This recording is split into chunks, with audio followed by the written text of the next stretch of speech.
tried to attract my audience by using things in my opening sequence that I think my audience can relate to. Firstly, I've made sure that Gracie's home is quite similar to that of what I feel my target audience home would be, and also they're of a similar class and lifestyle. I think this would mean that my audience can relate more to Gracie and so will feel more emotion towards the situation she's in. My storyline is very sensitive and so is also very emotional.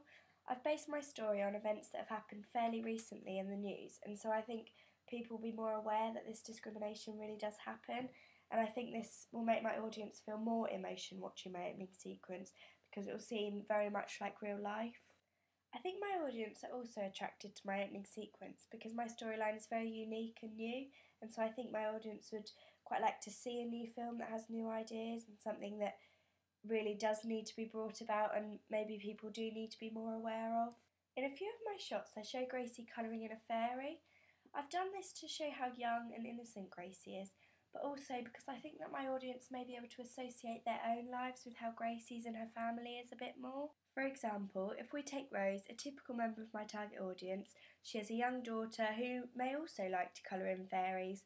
I think this similarity would make Rose feel much more upset because I think it would remind her of how young Gracie really is, and also I think it would make her feel more upset because she wouldn't want to see Gracie having to deal with all of these things, all of this abuse at such a young age.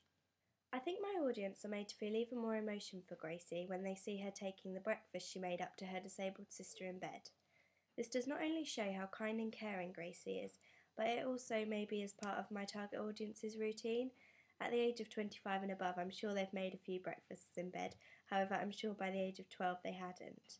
They are immediately shown how loving Gracie is, but at the same time they are shown how quickly she has had to grow up.